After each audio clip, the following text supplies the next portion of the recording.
तो अभी रिसेंटली मैंने आपके साथ कुछ वीडियोस में डिस्कस किया है नवांशा में विभिन्न चंद्र राशि अगर आपकी बनती हैं मेष राशि से लेकर और तुला राशि तक, तो आपको अपना सेकंड हाफ ऑफ लाइफ कैसे प्लान करना चाहिए, आपको सेकंड हाफ ऑफ लाइफ कैसा देखने को मिलेगा, कौन कौन सी प्रवृत्तियां और कौन कौन से बड़े चेंजेस आपकी लाइफ में आ सकते हैं।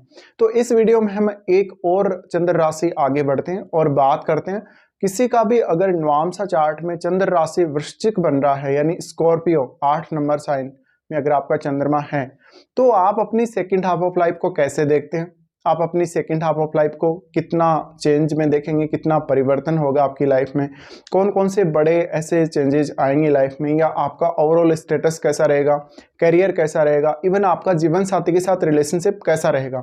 और आपकी, क्योंकि हम चंद्र राशि की बात कर रहे हैं, तो आपकी जो प्रवृत्ति है, मानसिक प्रवृत्ति या आपकी जो मानसिक स्थिति है वो कैसी रहेगी।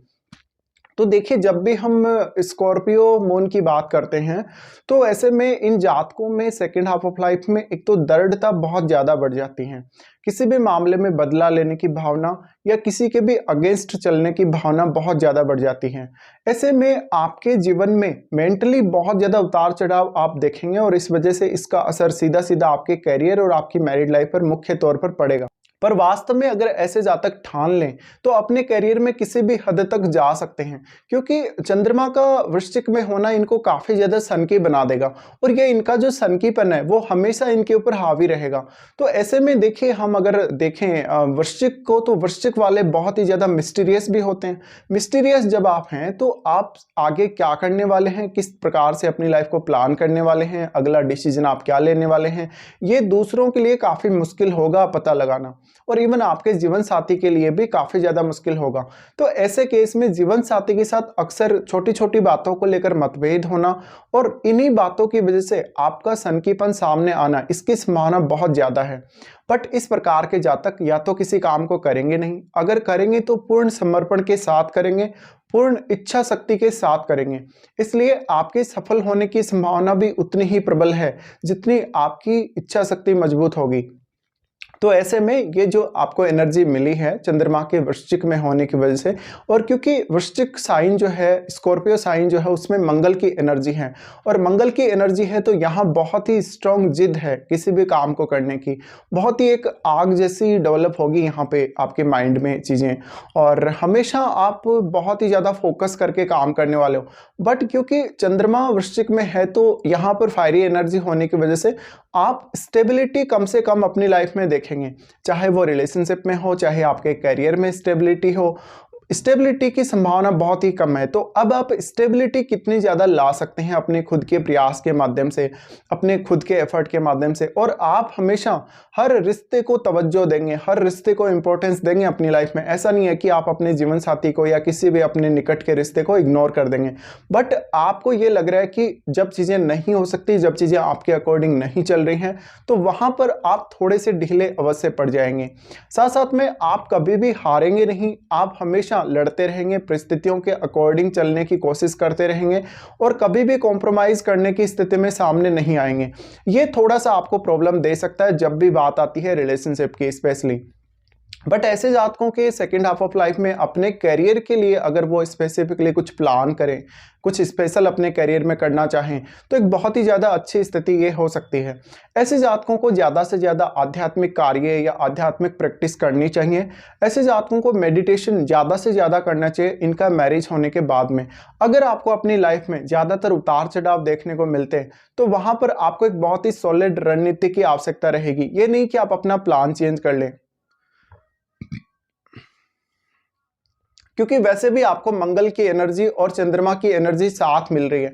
ऐसे में आपको अपने मन को बहुत ही स्ट्रांग रखना पड़ेगा, मन को आपको विचलित नहीं होने देना। अगर आपका मन विचलित हो गया तो आपके डिसीजन विचलित हो जाएंगे, आपके डिसीजन पे आप बने हुए नहीं रह सकेंगे। ये आपके लिए एक असफलता का बहुत बड़ा कारण बन जाएगा। इसके अलावा अपने जीवन साथी से या किसी भी अपने निकट के रिलेशनशिप से बहुत ज़्यादा एक्सपेक्टेशन लगाना, बहुत ज़्यादा हाईली किसी से अटैच्ड रहना, ये आपको काफ़ी प्रॉब्लम देगा। इस प्रकार के जातक हाईली इंट्यूशन पावर वाले हो सकते हैं। तो आपका जो सिक्स्थ सेंस है वो ज़्यादा डेवलप होगा आपके सेकेंड हाफ ऑफ लाइफ में, और इस बात की संभावना भी बहुत अधिक है कि आप अकल्ट की तरफ या मिस्टीरियस वर्ल्ड की तरफ थोड़ा ज़्यादा तेज़ी से जाएंगे। इस प्रकार के जातक वास्तव में अपनी कोई भी बात दूसरों के सामने शेयर करना पसंद नहीं करेंगे। इवन ऐसे जातकों को अगर कुछ ऐसा करना भी पड़ा तो वो कुछ ऐसी बनावटी बातें करेंगे। साथ साथ में ऐसे जातकों में दृढ़ता जो है, किसी भी प्रकार से इनमें दृढ़ता अगर आती है मानसिक रूप से या शारीरिक रूप से दृढ़ता, तो दृढ़ता इनका एक बहुत ही अच्छा हथियार हो सकता है कुछ भी पाने के लिए। ऐसे में अब आपको हमेशा अपनी मानसिक स्थिति को बेहतर रखना पड़ेगा। साथ ही साथ ऐसे जातक हर रिश्ते में अपना पूर्ण रूप से योगदान देते हैं। भले ही सामने वाला आपको पूरा सपोर्ट कर रहा है या नहीं कर रहा है, या आपके लिए मैटर नहीं करता, बट आप या तो उस रिश्ते को रखेंगे नहीं अपनी लाइफ में, अगर उस रिश्ते को रखेंगे तो वहाँ पूर्ण रूप से सपोर्ट देकर चलेंगे। इस प्रकार के जातक वास्तव में दूसरों के लिए बहुत ज़्यादा सपोर्टिव हो सकते हैं। बट सबसे ज़्यादा जो बड़ी प्रॉब्लम आती है वो ये आती है कि इन जातकों को समझना हर किसी के बस की बात नहीं है। ये इवन किसी के साथ बहुत लंबा समय बिता भी लें, उसके बावजूद भी सामने वाला इनको नहीं समझ सकता। बट ऐसे जातकों की एक खास बात भी है कि ये दूसरों को बहुत जल्दी समझ सकते हैं। ये किसी भी ऐसे विषय को जहां पर बहुत ही ज़्यादा कॉम्प्लिकेटेड कंडीशंस हैं, जहां पर कोई ऐसी स्थिति है कि आप नॉर्मल पर्सन उसको कोई समझ नहीं सकता, ऐसे विषयों में इनकी हमेशा रुचि रहने वाली है। साथ ही साथ ये बेहतर सजेशन दे सकते हैं दूसरे लोगों को, या जीवन को बेहतर करने के लिए ये दूसरों के लिए हमेशा सपोर्टिव रह सकते हैं। बट इस केस में आपके हमेशा कुछ ना कुछ समस्या डोमेस्टिक लाइफ में चलती रहेगी। चाहे तो आपका पार्टनर आपके अकॉर्डिंग काम नहीं कर रहा, चाहे तो आपको फैमिली से सपोर्ट नहीं मिल रहा, यानी कुछ तो आपकी लाइफ में ऐसा होगा जहां पर आप बहुत ही ज़्यादा सेटिस्फेक्शन अपनी लाइफ में कम देखेंगे, जहां पर आप हर रिश्ते को इंपॉर्टेंस दे रहे हैं, बट सामने वाला जो उस रिश्ते में है आपके साथ, वो आपकी बात को नहीं समझ पा रहा कि आप किस वे में वो प्रदर्शित करना चाहते हैं या आप कैसा रिलेशन चाहते हैं उनके साथ। तो यहां थोड़ा सा आपको ये जरूरत रहेगी कि सबके साथ थोड़ा खुलकर सामने आया जाए, थोड़ा अपनी बात को खुलकर बोला जाए, और हमेशा एक कॉम्प्लिकेटेड कंडीशन किसी के भी सामने पेश करने की बजाय थोड़ा सा आप खुल के दूसरों के सामने अपने आप को प्रदर्शित करें तो ज़्यादा बेहतर रहेगा। अब बात आती है आप कैरियर को कैसे प्लान कर सकते हैं और अपने रिलेशनशिप को कैसे प्लान कर सकते हैं। देखिए, यहाँ पर सबसे मेन है जो आपका गेम है वो चंद्रमा से ही डिसाइड होगा। चंद्रमा आपका जिस प्रकार से आपको इफेक्ट करेगा वैसे ही आप होने वाले हैं, आपकी मानसिक प्रवृत्ति भी वैसे ही होने वाली है। तो आपको सडन अप्स एंड डाउन्स बहुत ज़्यादा देखने को मिलेंगे, चाहे तो वो बिजनेस में हो चाहे आपके रिलेशनशिप में हो।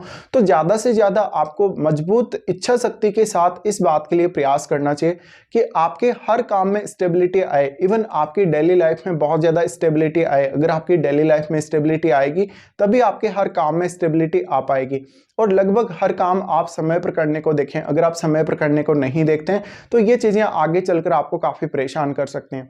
बात करें अगर आपके जीवन साथी के साथ रिलेशनशिप की, तो ऐसे जातक रिलेशनशिप निभाने के लिए किसी भी हद तक जा सकते हैं, लेकिन जब इनको लग रहा है कि सामने वाला आपको प्रॉपर सपोर्ट नहीं कर पा रहा है या सपोर्ट करना नहीं चाह रहा, तो वहां पर उस रिलेशन में आप लंबे समय तक नहीं रहते। ऐसे में रिलेशनशिप में अप्स एंड डाउन्स होने के चांसेस बहुत ही ज़्यादा हैं, इवन रिलेशनशिप टूटने के चांसेस भी बहुत ज़्यादा रहते हैं इन जातकों के। बट ऐसे जातक अगर थोड़ा प्रयास करें, अपनी दृढ़ता को थोड़ा कम करें और अपनी जो रिजिड स्थिति है, मानसिक रिजिड स्थिति इनकी जो रहती है, उसको अगर थोड़ा सा ये फ्लेक्सिबल करें तो ज़्यादा बेहतर रहेगा। तो यहाँ पे हर किसी को साथ लेकर चलने की प्रवृत्ति आप में होनी चाहिए, और हमेशा आपको थोड़ा कॉम्प्रोमाइज़ भी करना चाहिए हर रिश्ते में, तभी आप एक बहुत बेहतर जीवन जी सकते हैं अपने सेकेंड हाफ ऑफ लाइफ में।